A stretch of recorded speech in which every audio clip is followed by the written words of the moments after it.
picture a massive ancient fortress. You can see the towering, thick stone walls. Right, and you can picture the heavy iron gates bolted shut against the outside world. Yeah, you see the armed guards standing watch on the parapets. Yeah. With a physical structure like that, there is zero ambiguity. I mean, you know who is safe inside the community, and you know who is outside. Absolutely. It is visible. It is physical. But what happens when an invading army marches in, shatters those stones, and makes it a capital crime to ever rebuild them? How do you keep the outside world out when you no longer have a physical wall to hide behind? Well, you are forced to build the walls somewhere else. When the physical geography is taken from you, you have to build boundaries in the kitchen, dictating what goes on your dinner plate. Wow, yeah. You have to build them on the calendar, dictating how you spend your time. You even build them on your own body. So the boundary markers change from stone and mortar into flesh, time, and daily habits. Welcome to Reformed Thinking. I am so thrilled you are joining us today for this new deep dive. We are sitting down to have an honest, enthusiastic conversation between friends. We will be looking at historical texts through a distinctively Protestant, Reformed theological lens. Yes, and throughout our discussion, we adhere to the Westminster Confession's understanding of covenant continuity. Our mission for this session is to examine excerpts from Archie T. Wright's research on Jewish identity, beliefs, and practices during the Second Temple period. We are looking at 4 specific boundary markers today. Right. Circumcision, the Sabbath, food, and purity rituals. We want to understand how ancient Jewish sects defined their covenant community and how the early Christian church interpreted these signs. But before we get into the specifics of food or calendars, we need to understand the pressure cooker these people were living in. Yes, the context is everything here. Why did they feel the need to build these metaphorical walls in the first place? To understand the intensity of these boundary markers, we have to look at the historical backdrop. Palestine during the 2nd century BC was essentially a crucible of sectarianism. I mean, massive cultural and political shifts were fracturing society. Yes, and the seeds for this were planted much earlier, specifically when Alexander the Great marched his armies through the region in 334 BC. Alexander did not just conquer land. He brought an overwhelming, inescapable wave of Hellenism. Greek culture, Greek philosophy, the Greek language. Spot on.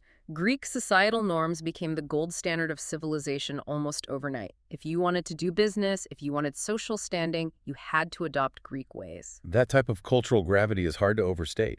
It is not just about learning in a new language to trade in the marketplace. It is about a complete shift in what society considers good, true, and beautiful. Right, it changes everything. But the real breaking point did not happen with Alexander, did it? Yeah. It was not just soft cultural pressure. It became a violent existential threat. It did. The situation escalated from cultural pressure to severe persecution under the Seleucid king, Antiochus IV Epiphanes. He decided that encouraging assimilation was not enough. He mandated it through sheer force. Yes. He sought to entirely abolish the Jewish temple cult, and he officially outlawed Jewish laws. First, Maccabees details the visceral horror of this period. Antiochus had his soldiers desecrate the Jerusalem temple. That is just awful to think about. They set up altars to foreign gods. They made it a capital offense to own a Torah scroll or to circumcise a child. If a mother circumcised her baby, both she and the child were killed.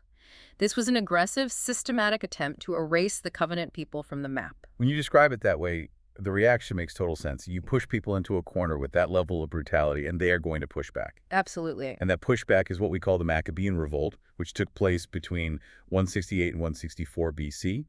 They fought a desperate guerrilla-style war for their very survival, and miraculously, they won. They established the semi-autonomous Hasmonean dynasty.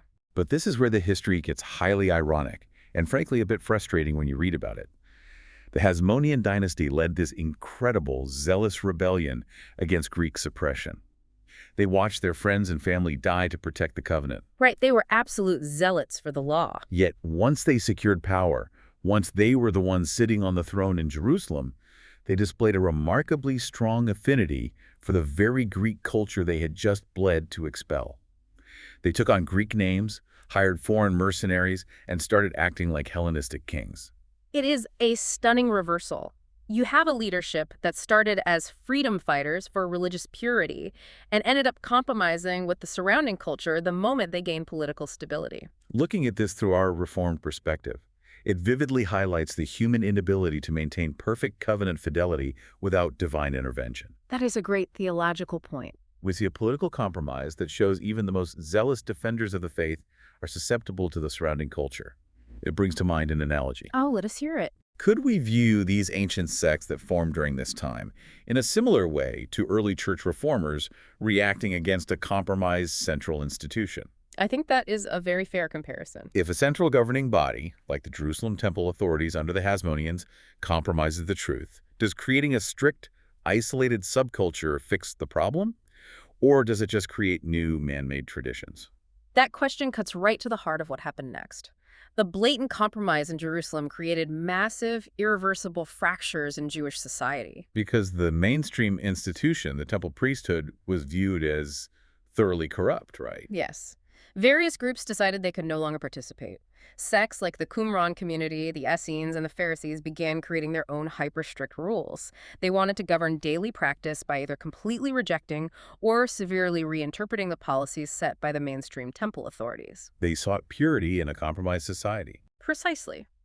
And each sect essentially claimed that they, and they alone, represented the true Israel.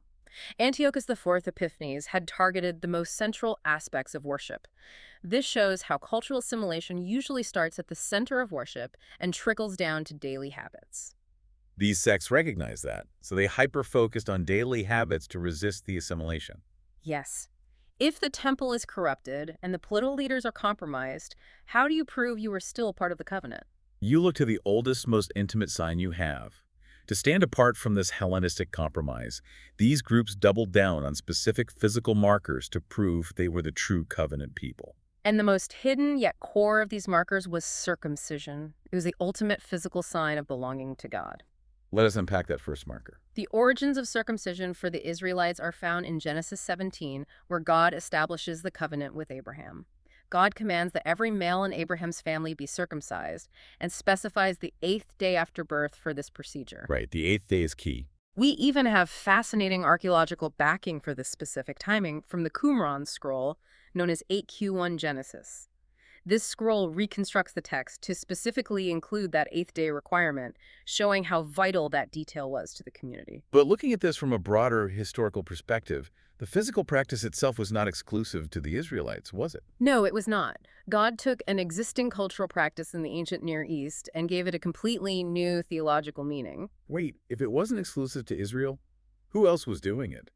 I think a lot of people assume Abraham was the very first person in history to undergo this procedure. That is a common assumption, but we have substantial archaeological evidence showing Egyptians practicing it, likely for reasons of physical cleanliness or as a rite of passage into adulthood. Oh, wow. I had no idea it went back to Egypt. Oh, yes. There is a famous relief at the tomb of Ankh-Mahor at Saqqara in Egypt. This dates back to between 2350 and 2000 BC, long before Abraham. What does the relief show?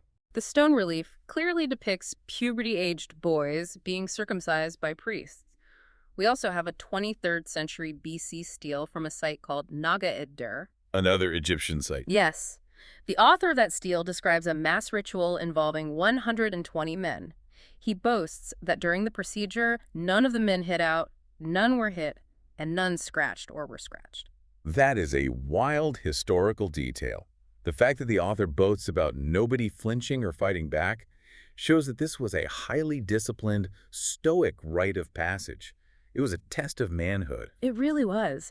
The source material points out that other Semitic groups like the Edomites, Ammonites, and Moabites also practiced it, while the Philistines famously did not. But for Israel, God took this known procedure and loaded it with massive theological weight. It was no longer just about hygiene or coming of age. It was a covenantal boundary. Yes, scholars note a threefold purpose for circumcision in ancient Israel: ritual, metaphorical, and ethical. Let us walk through those. Ritually, it was the strict, non-negotiable entry point into the covenant community. Without it, you were cut off from the people. Okay, and metaphorically? Metaphorically, the Hebrew Bible speaks of uncircumcised lips, uncircumcised ears, and uncircumcised hearts. These are vivid descriptions of a person who is entirely unsuitable for divine communication, someone who is deaf to the voice of God. That is a striking image. And then ethically? Ethically, it represented faithfulness.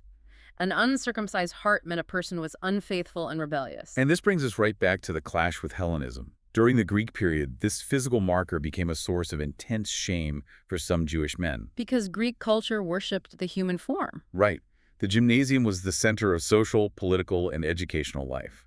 But participating in a Greek gymnasium meant exercising completely nude. Yes. For the Greeks, the unblemished human body was the peak of aesthetic beauty. They viewed circumcision as a barbaric mutilation. So if a young Jewish man wanted to climb the social ladder, if he wanted to network with the local magistrates or philosophers in the gymnasium, his physical covenant sign would immediately mark him as a foreign barbarian. He would be mocked and ostracized. This led to a phenomenon that is just hard to fathom. The historical sources describe how many Jewish men, feeling ashamed of their physical difference and wanting desperately to assimilate into the dominant culture, underwent a painful procedure called pispasm. Which is essentially decircumcision. Yes. They literally submitted themselves to primitive, excruciating surgery to stretch the skin and hide their covenant sign. I want to pause and just consider the psychological toll that must have taken. Imagine the internal conflict. You are sitting in the Greco-Roman world, and the desire to be accepted in high society, and the desire to just be considered normal in the gymnasium is so overwhelming that you endure a brutal surgery without modern anesthesia. Just to erase the mark of God from your flesh. It is a stark, brutal image of cultural assimilation. It shows how strong the desire for societal approval can be. And the reaction from the faithful Jews in antiquity, the ones who refused to compromise, was understandably fierce. How did they respond to people doing that? In the Book of Jubilees, an ancient Jewish text, the authors pushed back against this assimilation by claiming that even the angels in heaven were circumcised at creation. Wow, they elevated it to a cosmic level. Yes. They taught that any man who failed to circumcise his sons was a son of destruction, who had entirely forfeited his membership in the community. And what about the Qumran community? The Dead Sea Scrolls, specifically fragment 4Q458, declared that the uncircumcised would be completely destroyed in the last days. They turned this physical marker into an absolute matter of eternal life or death. It makes me wonder about a modern equivalent. Are there ways believers today intentionally mask the identifying marks of their faith, just to gain access to the cultural gymnasiums of our day? That is a very searching question. We obviously might not have a physical mark to hide, but the pressure to assimilate is identical.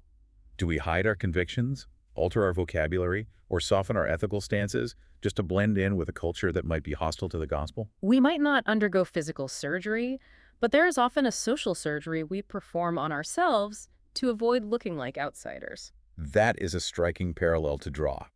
The human heart constantly wrestles with the tension between wanting to belong to God and wanting the approval of the surrounding culture. But as we follow the historical timeline into the NT period, we see a massive theological shift regarding this specific boundary marker. Right. The early Christian church took a completely different path from groups like the Essenes or the Pharisees. Paul and the early church leaders taught that a circumcised heart, regenerated by the Holy Spirit, is what truly matters.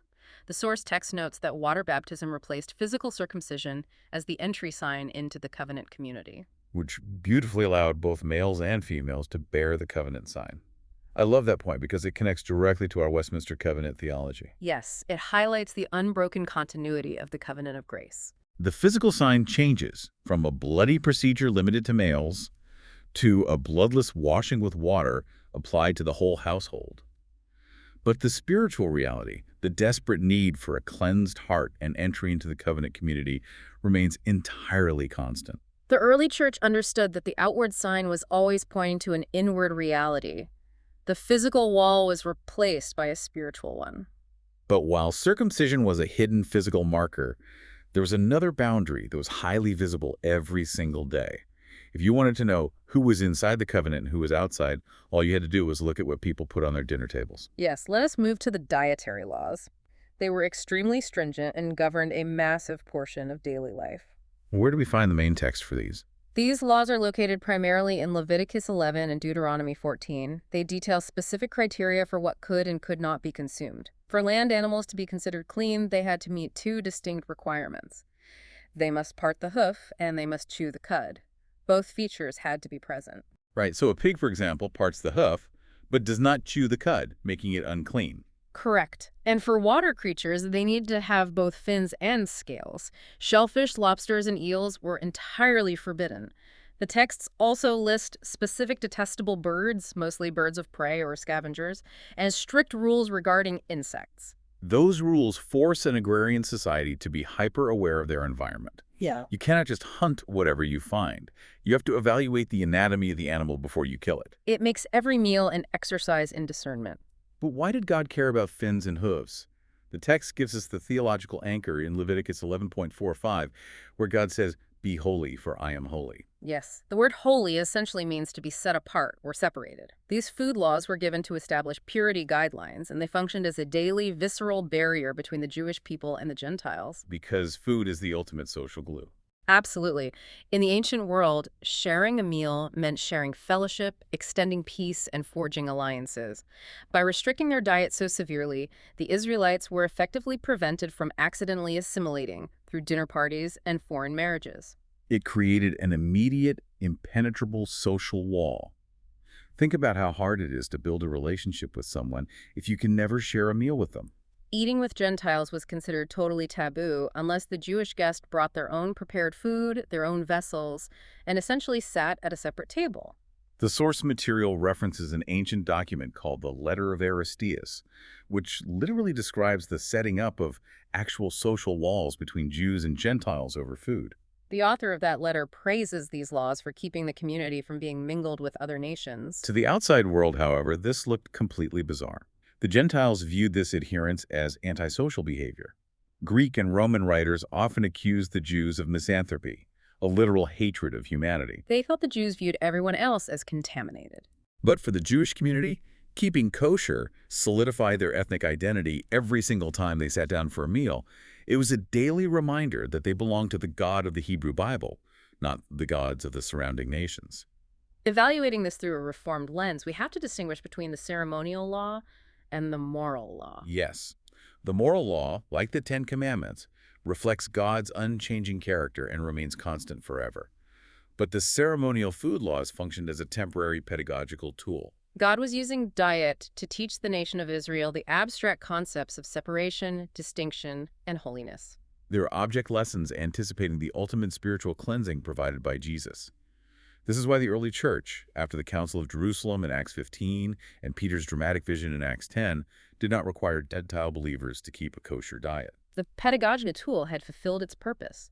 The wall was taken down. And taking that wall down caused massive friction in the early church, precisely because the social habits were so deeply ingrained. Think about the social friction this caused even before the church era. It is hard to find a modern equivalent for that level of strictness. It really is. Imagine severe contamination protocols. It is not just like taking a strict vegan to a neighborhood barbecue, where people might just be annoyed they have to grill a separate vegetable skewer. Right, it goes way beyond preference or diet. It is more akin to someone believing that even sharing the same dining room air as the barbecue is a moral failure. The social friction is immediate and severe. It creates a natural, undeniable barrier to human fellowship. And that isolation was intentional. The question we have to ask about these ancient sects who doubled down on these rules is, did the isolation caused by these food laws achieve genuine internal holiness, or did it just breed a massive sense of superiority? That is the big question. Did keeping a separate kitchen make them love God more, or did it just make them proud? The historical evidence strongly suggests it often led to pride and severe fracturing, even among Jewish groups themselves. The Pharisees, for example, would not eat with regular working-class Jewish people who did not observe the tithing and purity laws strictly enough. So they isolated themselves from their own countrymen. Yes, but as isolating as the food laws were, they were at least confined to meal times. There was another boundary marker that governed the entire weekly rhythm of life. The Sabbath. Right. It dictated economics, travel, and physical labor. It became the most fiercely contested marker of all. The observance of the Sabbath was the clearest, most undeniable ethnic identifier for the Jewish community in the Second Temple period. It affected personal, financial, legal, and political relationships. Gentiles absolutely despised it. Roman writers labeled it sheer stupidity or laziness. They could not fathom why an entire nation would willingly throw away 1/7 of their economic productivity every single week. To a Roman patrician, resting for an entire day while there was work to be done was madness. Yet, even within the Jewish community where everyone agreed the Sabbath was mandated by God, the actual observance varied wildly. This is where we see the intense sectarianism flare up again. There were massive community-splitting disagreements concerning what constituted work. Could you travel? If so, how far? Could you engage in marital relations? Could you fast? Could you pull an animal out of a ditch? And the most pressing question of the era, could you fight to defend your life? Yes. And these disagreements were not just about what to do on the Sabbath. They argued fiercely about when the Sabbath actually occurred. This led to what we can only describe as massive calendar wars. I think for a modern listener, the idea of a calendar war sounds absurd. We all look at the same app on our phones today. How do you have a war over the calendar? It requires understanding how ancient calendars functioned and how they drift. In 167 BC, the Jerusalem temple authorities introduced the Hellenistic lunisolar calendar. Okay, so based on the moon and the sun. Right. A strictly lunar year is based on the cycles of the moon, which equals about 354 days. But a solar year, based on the Earth's orbit around the sun, is roughly 365 days. If you only follow the moon, your calendar will drift backward through the seasons by about 11 days every year. So eventually, you would be celebrating spring harvest festivals in the dead of winter. Exactly.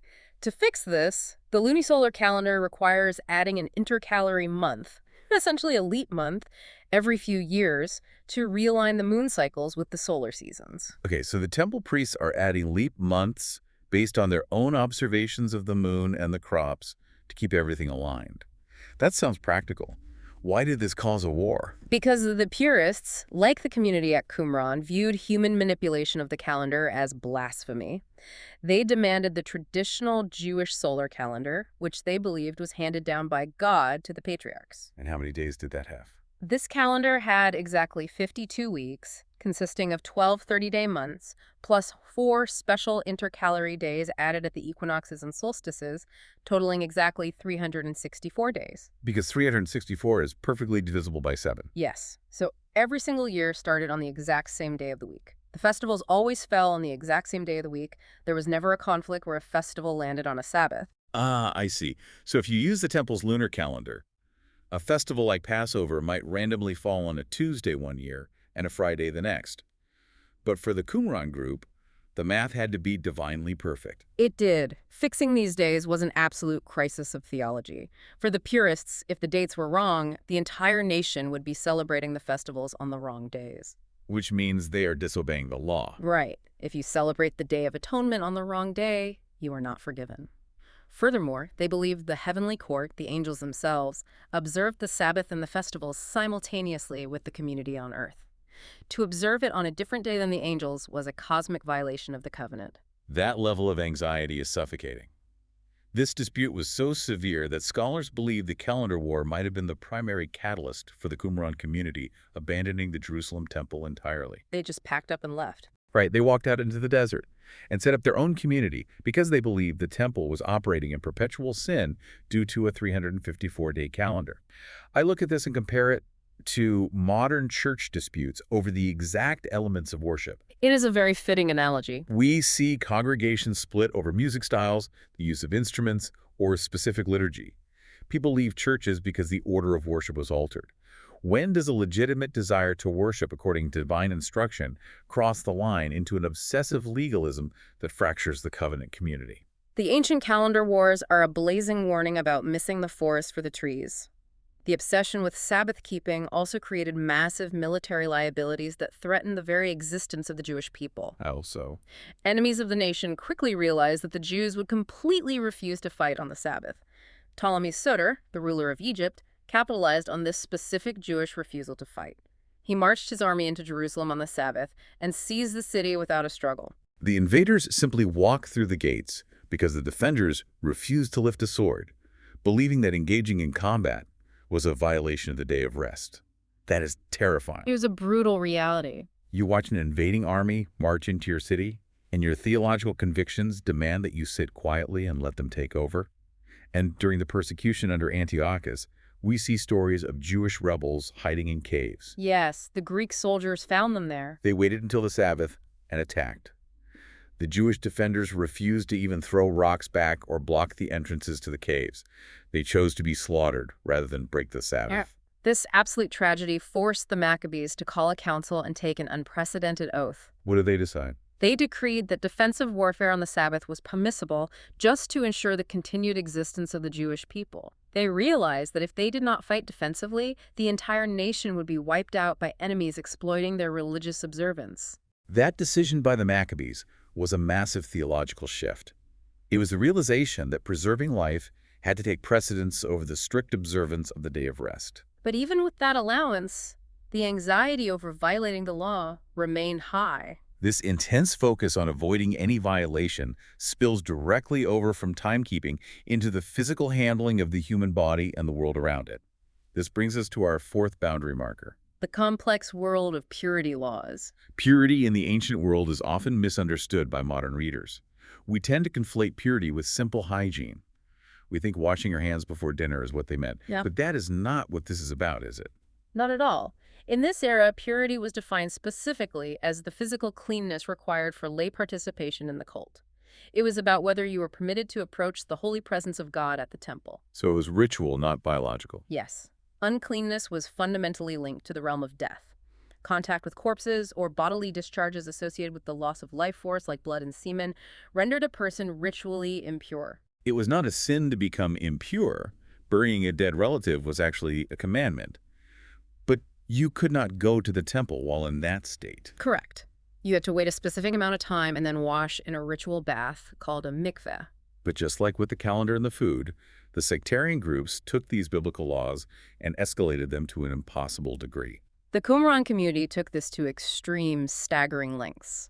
Archaeologists excavating the Qumran site near the Dead Sea have discovered around 300 ritual baths, or mikvot, from the late Second Temple period. Think about the logistics of that. They lived in an arid desert environment, yet they dedicated an enormous amount of their precious water supply to filling hundreds of stepping pools for ritual immersion. Because Qumran viewed their own community, their physical camp, as a replacement for the corrupted temple in Jerusalem, they applied strict temple-level purity laws to everyday life. They essentially operated like people trying to build an entirely sterile, hermetically sealed clean room. You see this in modern manufacturing, where engineers wear full hazmat suits just to keep a single microscopic speck of dust out of a microchip. That is a brilliant way to picture it. Qumran tried to build a spiritual clean room in the desert to keep the dirt of the outside world out. They even banned physically impaired persons entirely from their community. They went far beyond the Hebrew Bible requirement, which only restricted physically impaired persons from being officiating priests at the altar.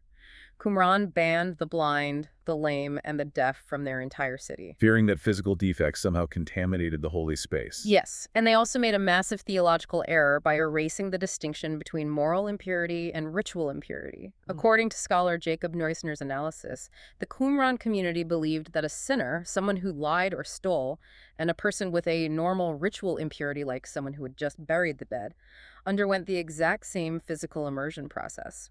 They believed that sinners had an actual spirit of impurity clinging to them that required the physical water immersion to wash away, the same way you would wash away the impurity of touching a corpse. That is a fascinating misunderstanding of sin. They thought water could cure the soul. They had incredibly bizarre rules because of this. The texts mention requiring priests to fully immerse themselves before even entering the city of Jerusalem. They had Sabbath rules requiring laundered or fresh clothes just to avoid soiled garments, which they equated to feces. For the Essenes, that level of physical dirt was treated as a severe spiritual impurity.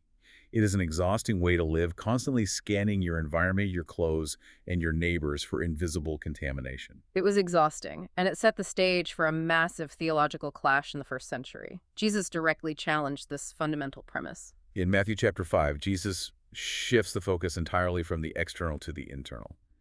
He says that looking at a woman with lust is committing adultery in the heart. Contrasting Qumran's external focus with Jesus' internal focus is a very helpful exercise in Reformed theology. Qumran thought they could wash away sin with 300 ritual baths in the desert. But Jesus' teaching connects directly to the Reformed doctrine of total depravity. Total depravity teaches that the contagion is not just out there in the world, waiting to brush up against us in the marketplace. The contagion is already inside our own bodies. It is in our nature.